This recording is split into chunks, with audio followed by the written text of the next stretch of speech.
Hello, Paul. Hello, everybody else. We are just waiting a few minutes for everybody to join. But in that much time, I thought we could talk to Paul a little. So, hello, Paul. How are you doing? Very well, thank you. Thanks for having me. Our pleasure, as always. So, I was having a look at like your background, and I think it would surprise a lot of us to know how much of a media experience you have. It's not some casual interest. You've been actually on the desk, written like national news, local news. So, I'm interested to see how did you get into like data research? Yeah, I mean, so my college background was all in political science, and I thought I wanted to work in politics and all of that. And then media kind of drew me over, and I worked for, as you mentioned, on a national network desk, both the political desk for NBC as well as the national domestic news desk. So working in that, it kind of drew me into the world of politics and media and all of that. And then, through a series of different meetings and conversations, I was introduced to L2. And my initial role with L2 was director of marketing. And it was to bring more attention to our data for national news organizations. So to essentially bring those people over.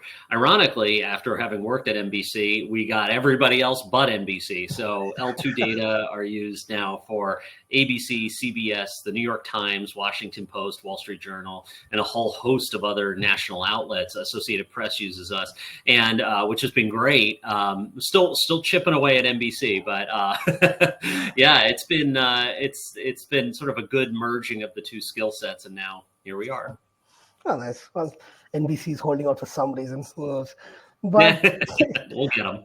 I will get them in time. I mean, just for the people who might not know, isn't L2 like the largest or one of the largest of this sort of databases in America?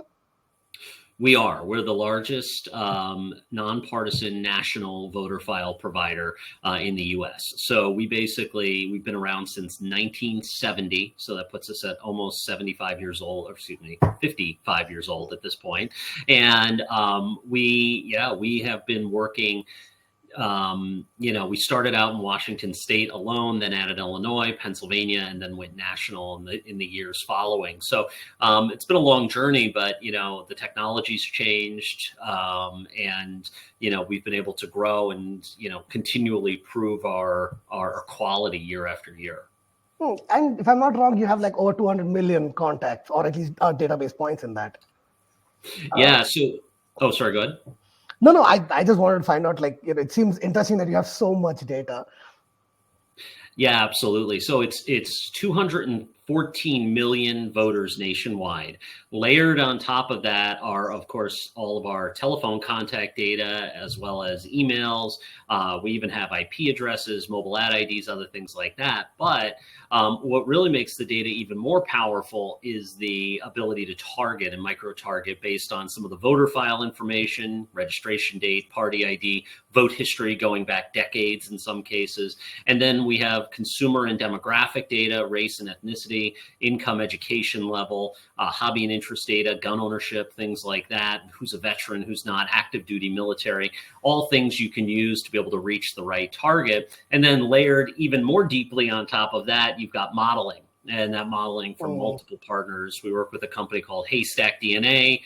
We work with Murphy Nasica as well. And those two companies basically give us sort of the backbone of our models, which are these, they're both large reputable analytics firms that basically allow you to sort by Biden v. Trump, or maybe you want to say who's pro-life, pro-choice, who is, how do you feel about a border wall or immigration? And so we have all of those that make it one click and simple. And I'll show you in the demo.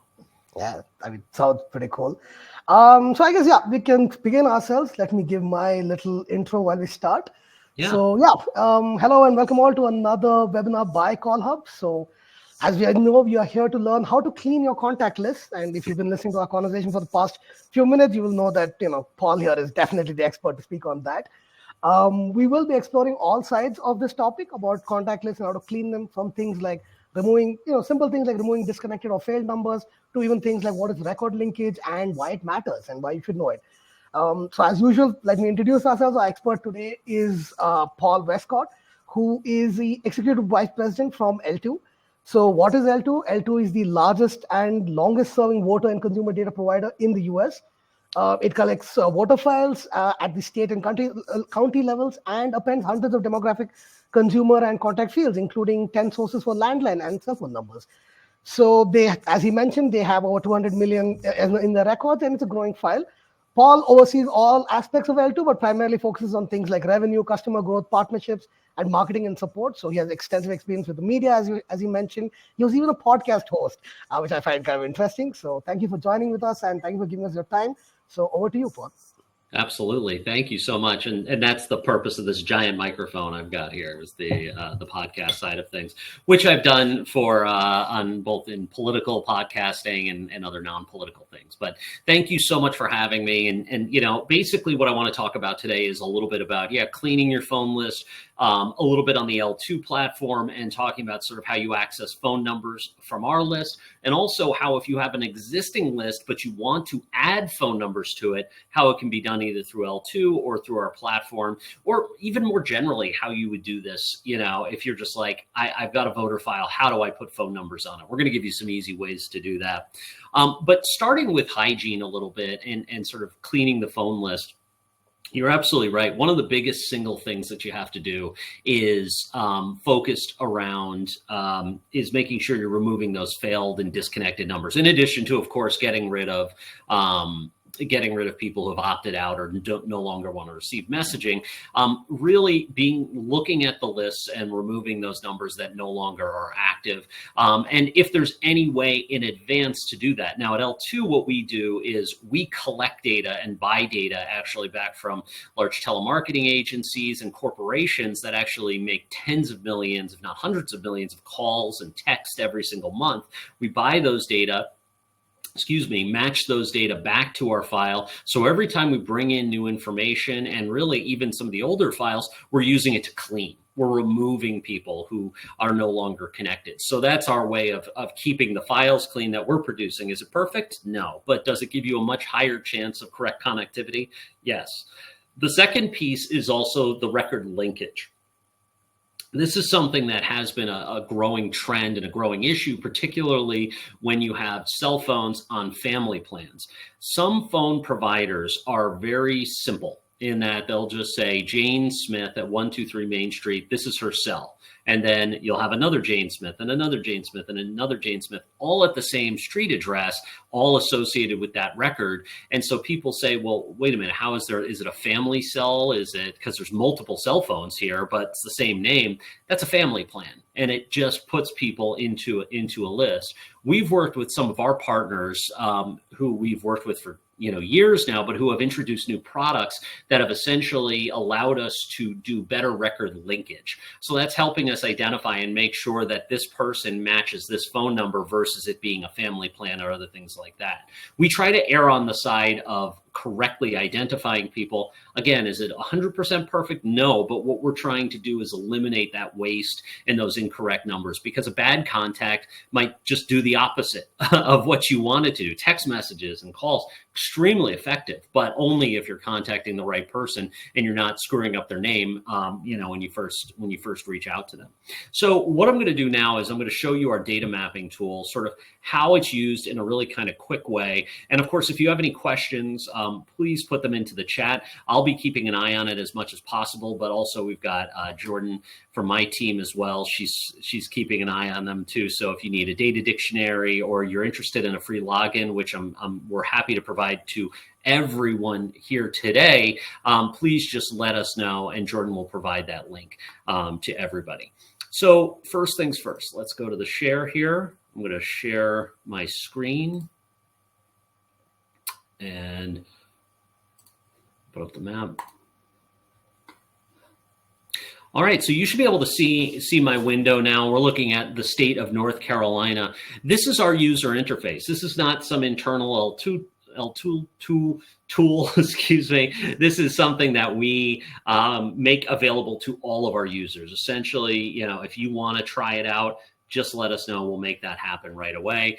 And what you can do is on the left-hand side, you see the total count, the number of people or voters within the state, addresses, Then you have this feedback button if you have any questions or you have an issue that you run into, and then a location search where you can type in an address or a park or a golf course or whatever it might be that you can then search down to. And I'll show you how granular this gets in a second. Then on the right-hand side are all of your filters. These are all the different selections you can make. And some of these are going to look very familiar, like political party or gender or other things like that. The core source of the data inside L2 is the voter file. We work with all 50 states and DC. We're not buying data from another provider or anything like that. What we allow you to do is make it possible to look at the best possible, most up-to-date version of the voter file with a ton of enhancements layered on top of it. So, and you can see this one, if I go to the About button here, you can see North Carolina was updated with fresh voter data, just the other day, 3/10. I swear I didn't plan it. I just like North Carolina because it's a diverse state. It's a purple state. There's a lot to look at, but we've got this here. So, what I'm going to do now is I've got the map here and I'm going to just zoom down to an area. So we're going to go around Fayetteville.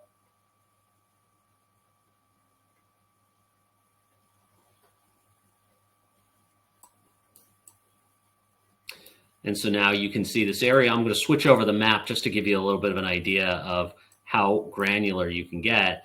I'm zooming right down to the household level. Looks a lot like, Google Maps or, another one of those Street View type platforms you might use for other things.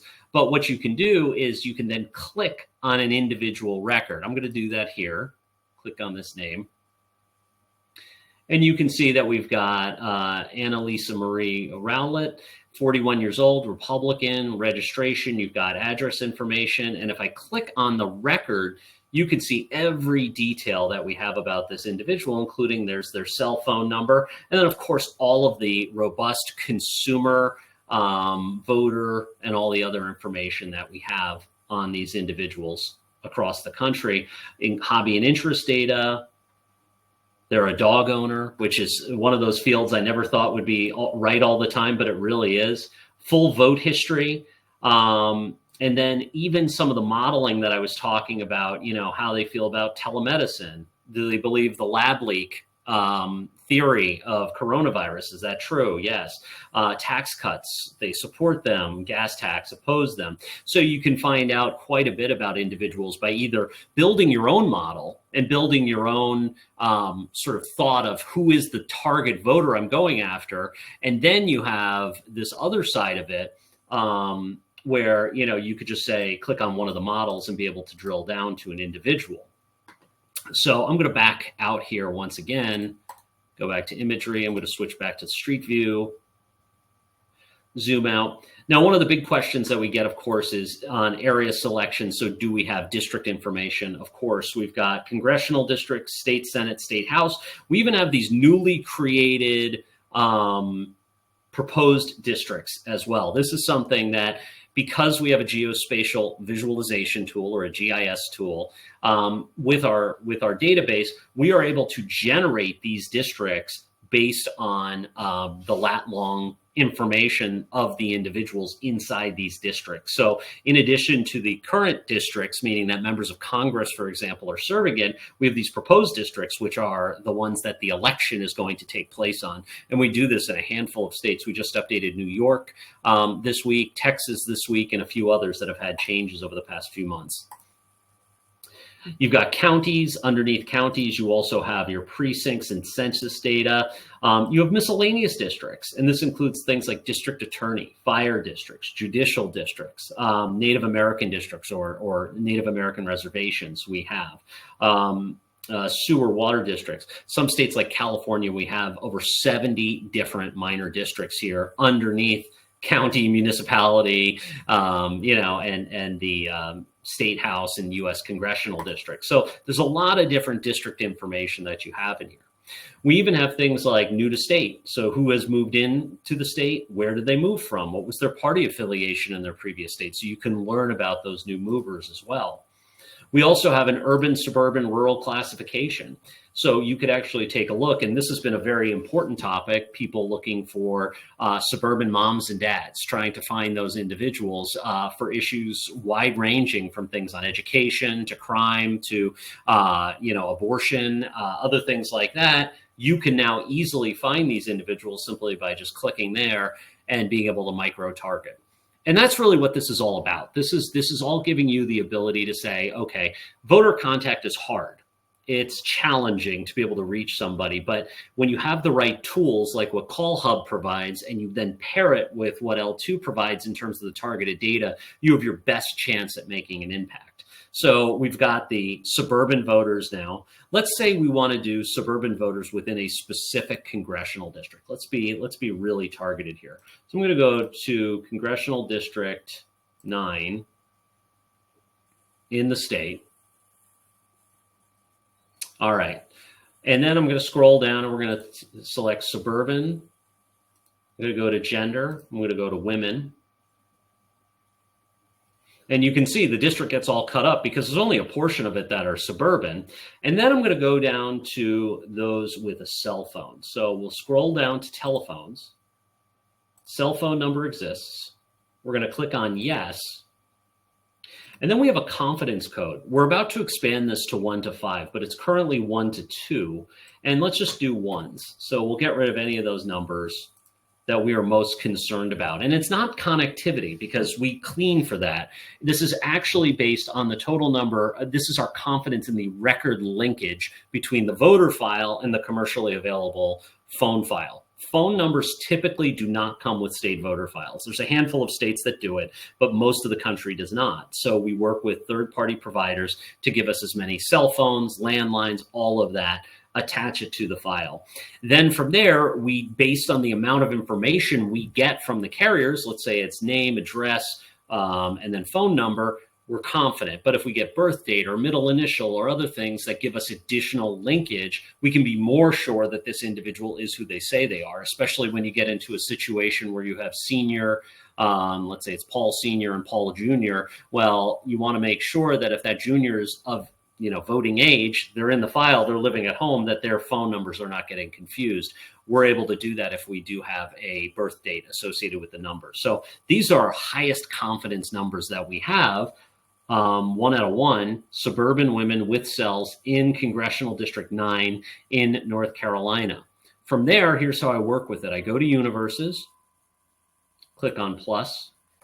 We'll call this CD9 suburban cells female. Boom. So now from here, what I'm able to do is go to create universe. Everything in L2 is built around the universes. Once you create the universe, the nice part is it's saved in the system. You now have the ability to go to universes, and you can actually purchase these data. Now, I've already bought all the records in this account, but you can buy these records, and it looks like there were some questions about this. At 2.5 cents per record from the system. That's to start. If you are doing larger volume, things like that, talk to us and we'll be able to work with you on pricing. And then you can download the list in exactly the format you need. So if you say go over to, let's say you've made the purchase, 39,000 records at 2.5 cents per record, doing some quick math in my head, that's $1,000 for all of these records. You own it in this system for 1 year. In addition to that, you also own the records for life. So you actually, once you download it, it's your data. The second piece is in the system with updates, you own those data for 1 year. So if you have, say, an overlapping area that you're buying for, if you're a consultant, then you're not paying for the same record twice. We also offer different, discounting and deals if you choose to buy a whole state, or a portion of the country. So now I've created my universe. Then from here, I'm going to go to downloads. I'm going to click on new, and then I go to data export in CSV format. This is going to be your spreadsheet, Excel type format. From here, I go to custom field sets, and now you get to pick which fields you want. I'm going to say first name, last name. We'll say state voter ID. Under address information, I'm going to pick zip code, maybe city. And then we'll keep scrolling down and we'll go down to telephones and we'll pick, in this case, we'll do cell phone. Okay, great. So now I'm going to call this call hub format 1, save, use. You don't have to do that every time. You can just do that once, and now call hub format 1 is saved in our system moving forward. In your customer account, I should say. It's not saved universally, unfortunately, for my account, but it is saved in our system. So now I'm generating the file, and just to show you how quick this is, it's going to take just a few seconds, especially given the number of records and the file size or the number of fields. It should not take more than half a minute here to generate. And once that's generated, I'm not going to open it, but you'll be able to see it's a spreadsheet and it has those fields that we selected. Like I said, if you are looking at overlapping areas, you can do that. If I go into, and now it's done, ready to go. If you go into universes, and let's say you want to subtract or add two universes or combine two universes together, or you want to sample a given universe, you can do all of that. You just have to create your core universe first, whatever that might be. That could be the whole state. That could be a portion of the state. It could be this very specific suburban women with cell phones select. What we can do is go click on this plus sign. And then what you're able to do from here is say, okay, I want to sample currently selected people, location-based cluster sampling, combining universes, intersecting or finding those similar records to universes. And if I click on it, you can see the diagram here where you see the different areas. So this is the intersection. You can subtract one universe from another. You can expand universes to go from one individual in the house to all people in the house. And you can even reduce to one per household. So if you only want to do one contact per household, you can do that. I'll do that here with the suburban cells female. So I'll do this. So I'll just call it 1 per HH just to keep it simple. Create universe. And now it's going through the process again. And it's going to create a brand new universe. And from there, you can create a brand new export. And you see we went from 39,000 to 36,000. Not a surprise, given the composition of the universe. Click on New, Next. We'll go to Call Hub. I just typed in CA just so I had it. Format 1, generate. Now I'm creating a whole new list as a subset of that one that we just said. And it's really very easy to put into Call Hub. So that's kind of some of the core demographics and use cases of the platform here. There's a lot of other use cases, though, and one of the things I do want to show you is the modeling and sort of being able to use this kind of targeted data here when working with it. And again, the importance here of hygiene and data hygiene and quality, as well as targetability, is what makes the list effective, right? You need the list to be the right people. We do a ton of cleanup on our end. We're removing people that have died, that have moved out of state. We move people who stay within the state. So we actually keep those people in our database. We just move them ahead of, if they say, they tell the Postal Service, I'm moving from Greenville to Raleigh. Well, great, we're going to move you. Go ahead and move you, even though the voter file might take a month or 2 or 3 to catch up with that. That person moving is somebody who you're going to want to be able to capture. So we make sure that we move that person, carry over all their old information, update their district information, and ensuring you're talking to the right person. So that's number one. Then in order to make sure that, you're not wasting calls to a whole district, you can take a portion of the district. It's going to keep, your residents high. And maybe instead of doing, 100,000 texts or calls or whatever it might be, you could, to a wide group, you can do a smaller group, but hit them multiple times. Maybe it's worth doing, 3 sets of that 40,000 record list. So maybe 120,000 texts and calls might be more, but you're hitting a more effective group that is going to be more responsive potentially to your messaging. Continuing on down to Haystack, you've got some of the Haystack DNA issue models. Now, people are going to say immediately, how do you know this? How is it possible that you know this exists in the system? This is all based on modeling. The modeling is done by us placing tens of thousands of calls, of text messages, of all kinds of different contact and outreach. And what we do is we take scores, we write down the score of an individual response. It's 1 to 5 of somebody who says, for example, I'm a strong believer in climate change, it's affecting the planet, to I'm somewhat concerned, to I'm neutral, to I'm not concerned, to I'm not at all concerned. So it gives you a nice range.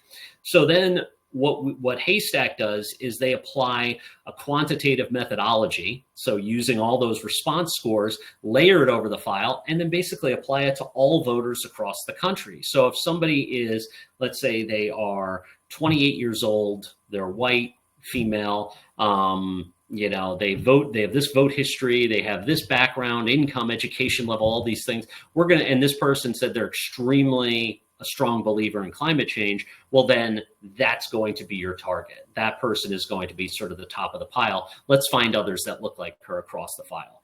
So that's exactly what we did here. So in this case, if I click on believer, you will now see all of the climate change believers, a lot of them blue, a lot of Democrats, obviously, within that group, but a lot of nonpartisans as well. And that's the nice part about modeling. Modeling takes into consideration party ID in some cases, but in a lot of cases, there's lots of crossover. So climate change is somewhat of a simple one, right? I don't want to say it's simple. None of it's simple because people have a diversity of beliefs. However, if you take in something like economy and you say gig worker benefits, keep them as contractors or make them employees, this gets a little hazy. Now, you do have probably a strong pull to one side or the other, as you can see here, but something like cryptocurrency, reducing restrictions on cryptocurrency, let's take a look at this. This is going to have a lot more characteristics such as age and other things like that. Now, it looks pretty red from this sort of high view, but if I zoom down to, say, Greensboro, where you do have a younger population here, you can see there's a lot of blue and gray mixed into the modeling. So it's not simply just pulling, Republicans and Democrats. There's a lot more science to it. But to be able to use this kind of targeting to a specific district, to numbers that you can be confident in, that's the kind of outreach that moves the needle. And that's what we're all here for, is to make sure that you've got something that helps move the needle. And so this is all using our modeling. Now, the last thing I'm going to talk about, and then we can, turn to questions, or, we can go through the chat, or of course, any questions you might have, is of course, uploading private data. If you have a file, let's say it's a state voter file, or you're working with another company's file. One of the things that we've pushed a lot of people to do is say, well, if you're not working with L2 altogether, that's okay. What you can do is take these data, go to private data, click on this little plus sign, and then all you have to do is change the header to voter state voter ID if it's a voter file. If it's not, you go to this little magic wand in the corner, name and address match or address only match, and you can actually match the data, just change these header names. And so if you had a list of 100,000 records and 30,000 had a cell phone, but the other 70 didn't, well, that's okay. What you can do is you can say, we're going to load, you can load the other 70 either by name and address or by state voter ID, and then pull those cell phones. So you can load that private file. We can open up private data here, and here's voter file load for L2, matched, yes. Not totally sure what this file is, but if you take a look at it, you can see there's 4,900 records loaded across the state, and 2,600 have cell phones. So that's 2,600 phones that we didn't have before, that this user didn't have before, that they have now, that L2 had, that their other provider did not. Or in the case of a state voter file, in many cases, you don't have any phone numbers, so you can just simply do it right from here as well, just by loading those in. Oh, and one last thing, and then I promise I'm done here, in terms of going through the platform, and happy to answer questions. One of the other things is if you go into voting history, you can see that we have the early and absentee data. This is really critical because most states now have some form of early voting, whether that's early in person, early absentee, and L2 is collecting that from 43 states and District of Columbia this cycle. And in fact, we might be getting closer to 46, depending on how some state rules shake out. But what we recommend, you get a whole swath of information here. Now, this is for the primary that just took place on the 5th, which was Super Tuesday. You have the ballot that they returned, which primary ballot, which party. You have the ballot status, which is interesting. You can see in North Carolina, you get early in person or early by mail. In some states, you get more information. In other states, you get less. But really, the most important factors in here are when they've requested a ballot, when they've received their ballot. We don't unfortunately have that here. And then when they've returned their ballot. If you go down to voted early or absentee, this is the comprehensive flag that we have for everyone who has voted or not voted yet in this election. So if you were looking on, let's say the 2nd of March, right before the primary, and you said, okay, I want to send out a cell phone, I want to send out texts to, everyone who hasn't voted yet in my district. Well, you can do that. You simply select your district. Let's just pick one at random here. So we'll go down, we'll go to State Senate District 14. Okay. And then we're going to go to telephones. Cell phone number exists. Yes. And so now we've selected the cell phone. So of this district, we have 49,246 cell phones. Well, it looks like we have 5,200 of those individuals who I want to reach out to have already voted. So I don't need them. So what I'm going to do is just focus my list on these 43,000. So now you're removing people who have already voted, turned in their ballot.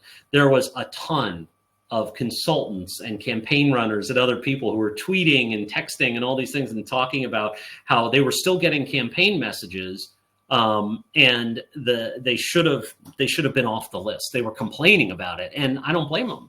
This allows you to be a lot more sophisticated with your budget. I still think you should still hit the people as much as possible, but only go for those people who are still still should be voting, meaning at this point, these 43,000 who hadn't yet voted. So I'm going to pause there now. I know I see a bunch of questions and a bunch of conversations going on through the chat, but if there's anything else you'd like to ask me, either about the tool, data, cleaning your file, any of that, I'm happy to answer. That was kind of interesting, Paul. I was really surprised at the depth of the data. I have seen L2's dashboard before. I've not seen it to this granularity, so that was a bit surprising as such. Just a couple of questions that was there. One, actually, okay, so this is one of my questions because you mentioned the fact dog odor, and I found that amusing that it was in there because I'm wondering how much that affects their voting there. But it did lead me to ask this idea that there is so much data in this. Is it good to have all this data when you want a contact list, or is it better for us to just dial it down to the 5 that we need and you just give us a lot of options? How do we use the platform more effectively? Yeah, absolutely. And I think there's targeting and then there's over targeting. You don't want to be, I never think that this approach is one that's meant to be you don't want to get your list down to 10 people and hope that that's going to sway the election. You always have to remember that there are going to be people who get this and they don't pay attention. Maybe they're in the bucket, but they shouldn't be in the bucket. There's always going to be just a little bit of imprecision to it, but also you never know how people are going to respond at that moment in time, because events change on a daily, as we know, daily basis. We both worked in media. You know how that goes. Yeah. Everybody's attention span short.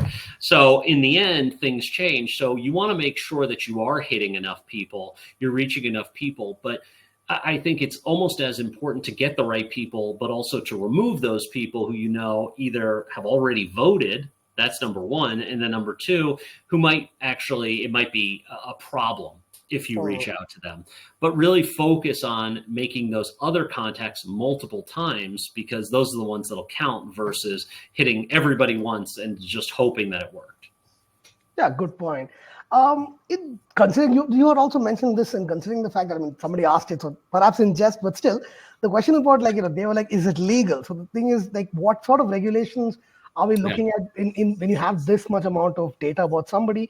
Like, obviously, I suppose like people who use the platform don't have to worry about it, because I presume the platform looks at it, but just generally for our knowledge, like, what kind of regulations are we working under here? Yeah, there's tons of regulations. So we are an incredibly regulated and governed industry. There's only really 5 providers in the country that do this nationwide, do the voter file targeting nationwide.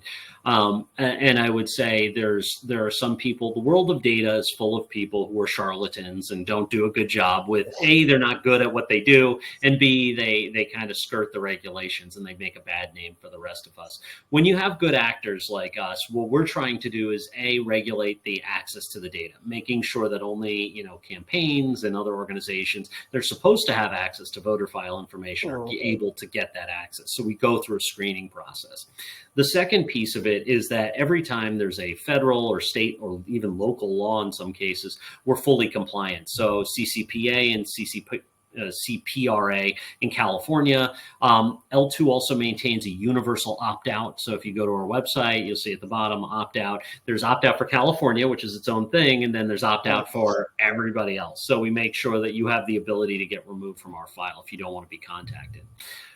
The other thing is, with all the wealth of other data, you have to remember these data are commercially available and publicly available. So meaning they are legally obtained, legally collected. We're buying them and collecting them and aggregating them from what we call upstream providers. Those providers go through a whole litany of regulations as well. And we basically collect that information and make sure that only those people who have not opted out of the information are still part of the file. And that's really the number one way that we keep people essentially out of the file that don't want to be in the file. For the most part, though, people have accepted and said, you know what, this is the world in which we live. Amazon's got more information on me. Google's got more information on me. And this is for a First Amendment protected speech. So it also gives us additional right and cover to be able to make this data available. Oh, nice. I mean, it was interesting that you were talking about screening, and like, so basically one of the people who attended was not actually into politics. They were just like running campaigns and running a business. I was curious in the sense, of course, L2's core people, I presume, are like campaign managers, but do you like help other people? Are there like, maybe NGOs that go to you, or even businesses that can use your data?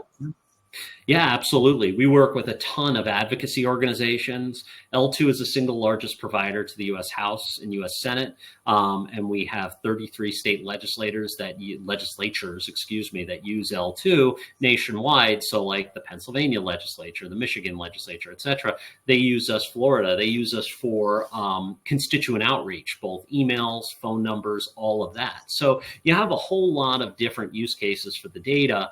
NGOs, PACs, things like that. As long as it's a US-based organization, we will work with them in the political advocacy governance type space.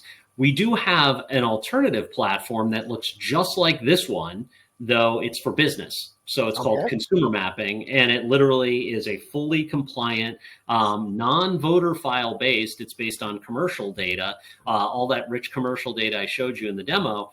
That's all part of the consumer database, and it's 243 million adults in the United States. Oh, interesting. Because like, so the person who was commenting had basically they were using Call Hub to like reach out to people for their water bills or something like that. But my question is, so the alternate platform you mentioned, if we can use these kind of data to like perhaps grow our business or reach out to like potential customers, things like that. Absolutely. I mean, so we had one the other day. They were, I thought it was a really good use case. It was kind of funny because this person came to us initially as a candidate. He won his primary. So we were very happy about that. He's in South Georgia. And he said, Paul, I need something else from you. He goes, I run a pest control business. He goes, do you guys have data for this? And I said, absolutely. So I switched over the maps to the consumer mapping application, went to his area, dropped a pin, created a radius around the area, and found all the people who were homeowners. And I believe it was homeownership and like some like some other select, maybe his income, something else like that. But basically finding people who fit his criteria. And then he created a new list, and he's going to do mail, he's going to do calls, he's going to do text, he's going to do all that stuff. And I'm like, what a novel use case of the data, but that's the other piece of our business. That's good. No, because somebody was questioning about that. Yeah. So because you've been in this business a long time, I mean, L2 has been this, like you mentioned, for like 5 decades. You have been there a very long time as well. I was just wondering whether like you had learned any like hard lessons in the time, like something either didn't work or something like, when you had to like make a radical shift to something. How has this stuff changed since the 70s? I mean, not just technology, but just perhaps an attitude.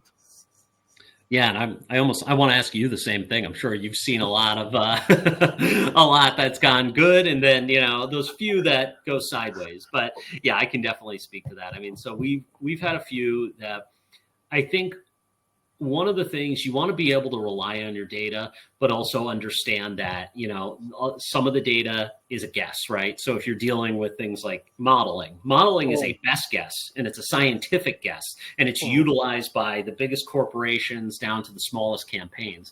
However, it's still a guess. So if you're going in there and you are hard charging, pro-life or pro-choice or something that's a real hot button issue, I would not recommend going in with a strong message to people unless you are very sure that they are within the sort of top 10 to 15% of the given model. If you say hit a whole district with messaging that people don't like, and I've worked with campaigns, and God love them, they want to persuade everybody, they want to try to convince people. The bottom line is, it doesn't always work that way, and people are going to keep their beliefs, and in the end, the targeting can help you, but you want to make sure you're also very cognizant of the fact that targeting is based on other things. So you don't want to go overboard with saying that this is how I feel about something when you're not totally sure if the audience is going to be receptive. So that's number one. Number two would be making sure you're not going out there with a completely you want to do persuasion matters. It really does. But you want to do it in a sensitive way. I've seen people, it's like a hammer to a nail, and they try to, flip people's political beliefs. Very challenging to do. Not much data can do to help you with that. So that's definitely one. And then I would say the third thing of that would be, if you're fundraising is huge, right? A lot of people are fundraising right now. And a big piece of that is make sure before you send out, please give me money, tell people about who you are. Please do that. I recommend just make one or two approaches, whether it's a call, a text, an email, whatever it is, to make sure your narrative is out there first, and then secondarily follow up with a solicitation to say, if you find this compelling or whatever it is, please, please donate. Oh, nice. Like, since you're mentioning all this targeting, and you were mentioning, like, you're making a joke about, like, don't pick 10 voters to sway the election. I was actually interested in that. What would you think is a good number of people if you take, like, okay, fine, I would say like a state like Washington State, for example, or Montana doesn't have many people. New York, on the other hand, has millions. So fine, it doesn't really work. But on average, what do you think is like a good number for us to like build a contact database on? Like, because we don't have unlimited funds, right? I mean, it would be nice if I could reach out to like all 8 million people in like New York State, for example, but I don't have the money. So, how do you think that people should make that choice? Oh, that is tricky. And I think it's working with your consultant, or if you don't have a consultant or a campaign manager, I think it's trusting yourself, your gut, your knowledge of your district to start, right? So if, let's say you have 40,000 people in your district, you essentially say, I want to talk to all 40,000. I want to knock every door. I want to text everyone. I want to call everyone. It's not always realistic, and it's not necessarily going to help you, especially if you're in a split district where it's, we were looking at one in Pennsylvania the other day, and it was 42% Republican, 42% Democrat, and the rest were independent. How do you target in that district, right? Well, you got to win the independents. So you want to craft messaging for your core voters. You want to be able to target those Republicans to make sure they show up, or Democrats, whatever side you're on. And then you want to talk to those independents and try to find those issues that might be able to persuade them. And that's where you use the modeling. That's where you use other demographic information about them. If you have a hook with them, and we've seen this where we have Indian Americans who have done this to raise money, or they've done it to turn out the vote in communities that they have within their district. We've seen it with veterans. We've seen it with business owners, small business owners, and they say, I'm a small business owner, so are you, and you're an independent. You should probably come out for me. So use that whole wealth of data to be able to find that correct audience. If you're, a Democrat running with, a 90% Democratic district, it's a different animal. It's really a get out the vote effort. So you really just you might, in that case, want to hit everybody, but those are pretty few and far between. True. I mean, one of the last questions that because you had also mentioned the fact that you have this analysis and you're trying to predict, and AI is the future. So, like, where do you think? It's interesting in the sense that a lot of people have a lot of misconceptions about AI. They think that, I'm going to ask ChatGPT that tell me the ideal voter, and it's going to tell you, like, go talk to like Sandra down the road, and that's perfect. But those misconceptions aside, what do you think is the future of like AI with like something like L2? Like, where do you think it's going? Mm-hmm. It's a great question. I think there's been two ways really that I've seen AI utilized. One is on the back end. We've used machine learning for decades at L2. So we've used some form of machine learning or AI to basically help us build out district tables and things that are more monotonous type work. And then it's checked by a human. That's just part of our processes. So basically making it so you're coded in the correct precinct to check our lat long information, like things that are very rudimentary to the core of the file. That's something just for data hygiene, quality, precision. That's one. I would say the second thing that's even more exciting is sort of with simple language type conversational type queries, because right now there's basically a few levels of querying the file. You can use a SQL database or a very complicated way to write code and say I want to find all these different things, find all these different characteristics. Then there's using our data mapping tool, which is great. It's fast, it's quick, you make selections. Then there's this new theory out there, and we have some partners that are testing this currently, where you could say almost like you were talking to, Siri or whatever. I won't say the other one because I have it in my office here and it'll go off. But basically you say, how many Democrats who voted in the last 1 out of 4 primaries live in my district? You could actually say that, and it converts it to a SQL query and gives you back the data, the information. I think there's more and more move toward that type situation where essentially it's using AI to simplify your life. So you don't have to push all the buttons. Essentially, you're just talking almost like you're talking to another person, but they've got this knowledge base of the L2 database. So it's using us as the underlying truth set essentially, and then building on top of it to basically say, hey, here's who you want to talk to. I had not even considered that part, but yeah, it would be easier to like speak to people as such. All right, that's a lot of these queries are about. We have a lot of queries about just how to purchase record. Jordan has handled most of them, answering that part, so that's okay. But for our side, like I think it's time for us to wrap up. So thank you, Paul, a lot. It was very informative, and the database looks amazing. So it is quite in depth and great. So yeah, thank you so much for our time, and thank you for joining with us. Absolutely. And thank you so much for having me. It's been a wonderful partnership. I've been with L2 10 years. You all have been some of the easiest, best people to work with. So I really appreciate it. All right. Thank you so much. We'll see you soon then. Bye-bye. Great. Take care. Bye-bye.